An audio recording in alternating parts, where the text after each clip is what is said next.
Assalamualaikum everyone. My name is Sarah Gul and I'll be talking about functioning and challenges in the civil society of Pakistan.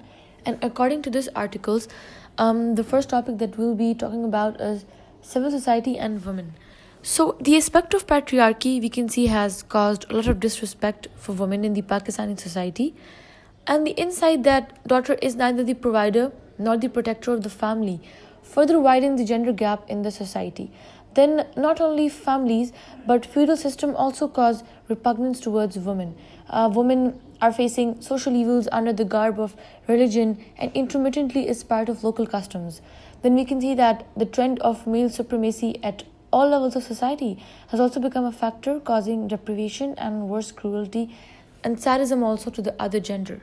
So for that, women played a key role in civil society in the early years of Pakistan, and in 1948, Begum Rana Liaquat Ali Khan also established the Women's Volunteer Service for Refugee Rehabilitation and the All Women Pakistani Women Association. The first phase started in 1960s due to demand of family laws by women NGOs, and then in 1970s against the women-related prejudice laws. The third phase can be traced in 1990 with intensification of women's organization. Then, in Ziaul Haq's reign, Islamization policies took away the few constitutional and civil rights that women had gained in the near past. But these policies turned out to be a blessing as disguise, as women grew up apprehensive of being totally disempowered, were catapulted into tangible organizational activities, especially in urban areas. Then, we can see that Color My World is also working for women living in slums of Islamabad by developing capacity building for women. Then the second point is civil society and human rights. So human rights abuse is one of the most complex and challenging issues in contemporary Pakistan, and the social landscape of country is blotched with incidents of murders, child abuse, target killing, physical abuses, disappearances and abduction, etc. Then the second one is civil society and human rights. So human rights is one of the most complex and challenging issues in contemporary Pakistan, and as the social landscape of Pakistan is blotched with incidents of murders, child abuse, target killing, physical abuses, disappearances and abduction, etc. Reasons behind such grave violation of human rights in the country is due to prolonged periods of military rule. Moreover, the deprivation caused due to gender discrimination, religious section, economic status, they also don't allow the common people to defend themselves. Then there is a Human Rights Commission of Pakistan, which has pushed it since started functioning in 1986 for protection of civil and political liberties and maintenance of the sanctity of the judicial and electoral machinery. Then in civil society and health, Pakistan experiences serious health deficit and challenges in the form of prevalence and dominance of witch doctors in rural areas. There are challenges in dealing with communicable diseases, and superstitions and prejudices against the medical practitioners also cause severe medical crisis in Pakistan. Then the first medium-term development framework in 2005 to 2010 provided guidelines to ensure equitable development in all regions of Pakistan, and they also presented the health system in Pakistan at federal, provincial and district levels.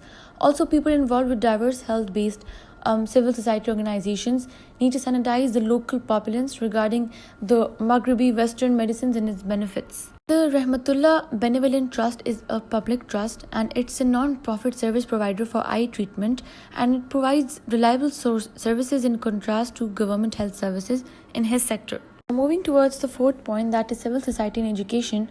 So, Pakistan undergo from a chronic lack of spending. However, the more alarming issue is the inefficient use of allocated funds, with high proportions remaining unspent, and even those that are spent contributing little to good quality education. With these public sector problems worsen, there remain 5.1 million Pakistani children of primary school age who are out of school. And lack of education is one of the main causes behind social ills like poverty, joblessness, etc. And for that, NGOs have created peace programs in both English and Urdu medium public sector schools, but this remains a taxing prospect. Then in terrorism, a number of Al-Qaeda and Taliban supporters and right-wing Islamist religious parties also form part of it. They have their own complex NGOs for promoting human rights, and Lashkar-e-Taiba and Jamaatul Dawa also call themselves welfare associations. And for that, civil society organizations are developing responses through media, public rallies, conferences, poster campaigns, and also online petitions. Then, talking about poverty, one of the major reasons for omnipresent poverty is the continued domination of feudal families. Also, the enhancement in urban slum dwellers, especially in Karachi, with poor living conditions and lack of basic amenities, is adding up to the large chunk of populace living below the poverty line. Poor governance has also led to low business confidence, which translates into lower investment levels, and government has institutionalized NGOs through Ministry of Women Development, Social Welfare and Special Education, which provide monetary support to National Zakat foundations and alike bodies in provincial governments. Then the visual and print media is also lifting the profile of political debate, cultural articulation and national harmony, besides offering severe rebuke to extremism and authoritarianism. TV channels, not only in Urdu but regional languages, are also mushroomed. There are also current affair and news channels which offer a range of programs and opinions. NGOs like HRCP, the Consumer Right Protection, have also been struggling for freedom of information law. Moving towards the second slide, that is the unspoken civil society.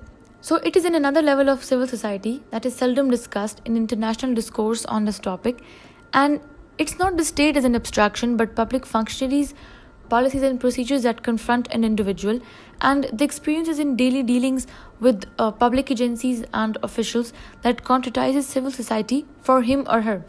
It is seen that bribes and influence peddling required in obtaining entitlements and rights are of primary concern.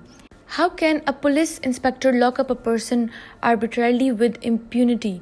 And a patwari squeeze poor farmers in Pakistan? It requires connections. People do hooking to pay utility bills.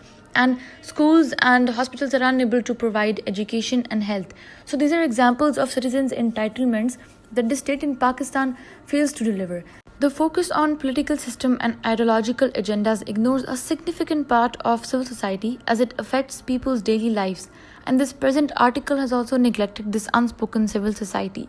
Civil society of daily life is directly related to administrative structure of a state and social relations of a society. As Pakistan has become both incompetent and corrupt, so there should be fairness, accountability and professionalism to sustain an effective civil society. And for that, it needs to be re-bureaucratized and not de-bureaucratized to strengthen the civil society. So this was all from my side, and thank you.